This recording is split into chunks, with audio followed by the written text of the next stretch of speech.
Hey guys, Drifter here. Welcome to Ghost in Depth. In today's episode, we're going to be reviewing the VKS sniper rifle. This is probably the most unpopular sniper rifle in Call of Duty Ghosts, which is unfortunate because it's my personal favorite sniper rifle in Call of Duty Ghosts. This is my permanent sniper. This is the one that I have on all of my classes. It's my go-to sniping weapon. I'm going to show you my best class with it. We're going to go over all the stats, and I'm going to show you how to kill people with it because if you're using it inappropriately, it can get a pretty unhealthy amount of hit markers. The first thing that you want to know about the VKS is how much damage it does. It'll deal 98 damage in close quarters combat, but drop off to 90 at extreme distances, and you're probably sitting there scratching your head and being like, wait, it does 98 damage, but you have 100 health, then how do I get these one-shot kills? And don't sniper rifles have no, damage drop? The VKS is a little bit unique, and pretty much any Call of Duty game, sniper rifles have a minimal or negligible drop that doesn't change your shots to kill. However, the shots to kill for the VKS will change over range, and it has body multipliers like the rest of the sniper rifles. Headshots, body shots will grant you bonus damage, arms and legs not so much. So let's say hello to Bob. It's been a while since he's been on the screen, and if you can see, the areas highlighted in red will one-shot kill up to 50 meters with the VKS, and 50 meters is a really extreme distance. That's probably about 1/3 to halfway across Stonehaven. 50 meters is a really long range in Call of Duty, but in the head, upper body, middle body, and the lower area down to the groin will one-shot kill up to 50 meters with the VKS, not the arms or the legs, elbows, hands, feet, none of that sort of stuff. After 50 meters, you're going to lose a little bit of that lower torso, and it's only going to one-shot kill kind of in the upper chest and up. I would say kind of like upper abs and up, and headshots and neck shots will still kill after 50 meters. It used to be headshots only, but the people at Infinity Ward buffed it to where now it gets the best one-shot kills of any sniper rifle, well, any silent sniper rifle in Call of Duty. But at long ranges, again, no lower torso, no legs, no feet, no hands, none of that, just head, neck, and upper chest. The best and worst thing about the VKS is that it has a built-in silencer attachment. You cannot use chrome barrel to increase your damage because you can't stack the chrome barrel on top of the silencer. On the plus side, you don't have to use an attachment point if you want to do any sort of silent sniping. That's what this one's really made for. It has the best one-shot kills of the silent snipers. However, if you wanted to boost your damage, there is no way to do that. You can attach chrome barrel, and as much as armor-piercing rounds indicate that they increase damage in the little stat bar, they don't actually increase damage. I use them to kill streaks and wallbang, but they're not going to increase your one-shot kill areas. To balance this, the VKS has the highest rate of fire of all sniper rifles at 400 RPM. This one is closer to some of the pistol rates of fire, some of the automatic shotgun rates of fire. It's getting kind of close to the lower end of the light machine guns. You can shoot this weapon very, very quickly. However, I would recommend against it as the recoil is high. The weapon does not really seem to be meant for spraying. You can spray with it, but if you do spray with it, the recoil is almost always going to be too high to shoot. However, it's high enough to where, unlike any of the other sniper rifles except for the Lynx has really high recoil, you can actually double shot, or if you miss a shot, you can follow up relatively quickly. It's easier if you're going prone, because when you go prone, your recoil is reduced, but your idle sway is also reduced. The idle sway on the VKS is high. It's just slightly less than that of the Lynx, but significantly less than that of the L115 and the USR. And the idle sway is when you're looking down sights, how much they bob left, right, up, down, how much you need to hold your breath, how much that helps. The VKS does have a little bit of an idle sway problem, but you can lessen that by going crouched or prone. Like the rest of the sniper rifles, it has very poor hipfire accuracy, especially in Call of Duty Ghost. It's very hard to get hipfire kills. Steady aim does help this, but it's a very minimal effect. You're really not helping yourself very much with steady aim. At aim down sights on the slower end of things, even for sniper rifles at 0.45 seconds, the VKS and the Lynx both aim down sights in a little bit under half a second, the 0.45. However, the USR and L115 will do it in 0.4 seconds, so they're a little bit swifter. That makes this one kind of bad for quick scoping. Reloading is a mixed bag, I would say. The reloads on the reload, not the reloads, the animations on the reload are very slow at 4.6 and 3.43 seconds respectively for empty and full. However, the reload cancel time is very respectable at 2.2 seconds. There's some assault rifles that can't reload cancel in that time, so it's not so bad. Magazine size is extremely large. This is one of the big strengths of the VKS, is that while it may not reload the fastest in the world, you certainly won't have to reload very often. I mean, 10 rounds in the magazine, that's 10 people. Even if you're only 50% accurate, you can still kill 5 people before reloading.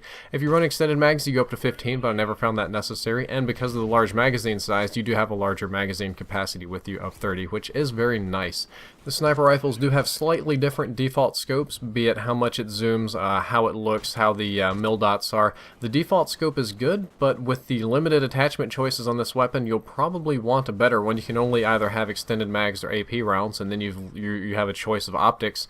And the optical attachment is free. It costs you nothing. It's an attachment slot, but it doesn't really cost you any of your perk points or any sort of points, so you're probably going to want a better optic than just the default one.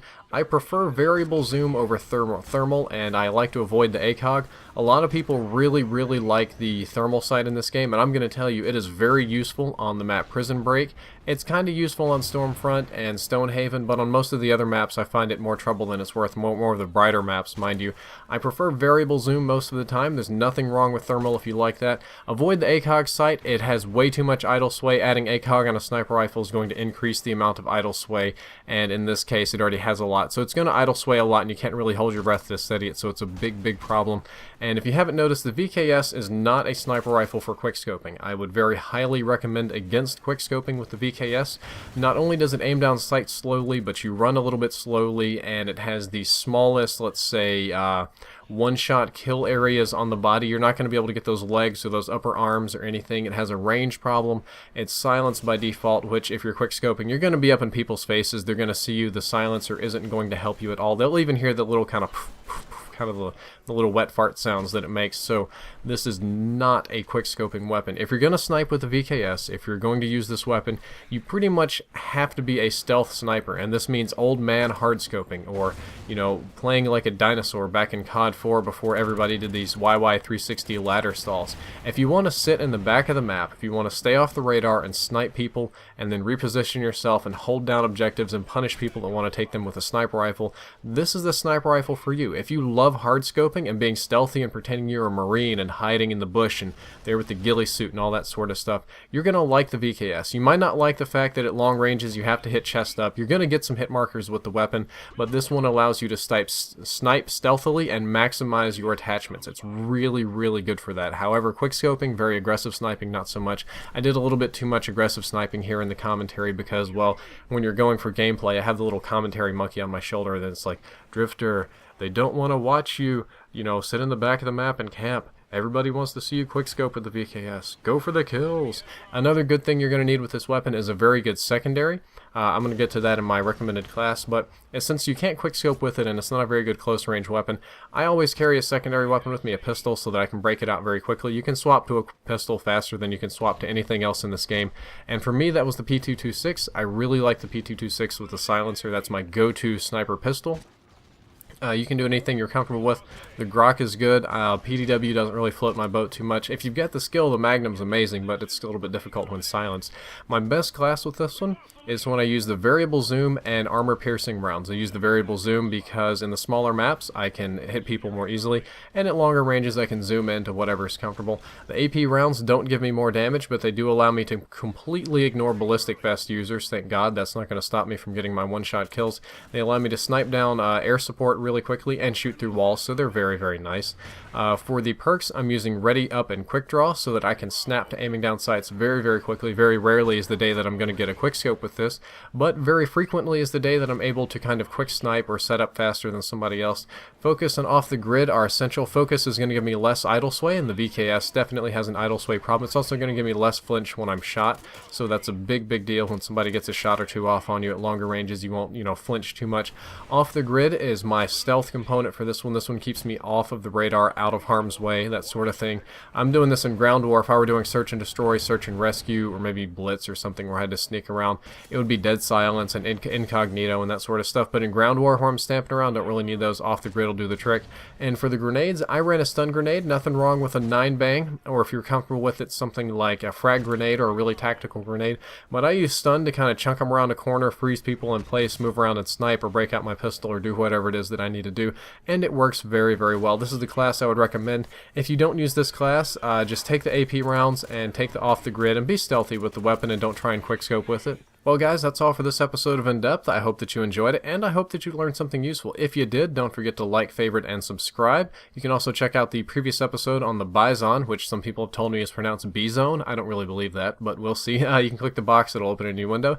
The next episode is going to be on Amplify versus Dead Silence. That'll be live hopefully tomorrow, maybe 2 days. We'll see. You can click on that box whenever it's live. You can click the box there to subscribe. That'll also be in a new window. And don't forget to check out my sponsors in the description. As always, again, I hope you enjoyed it. Drifter out.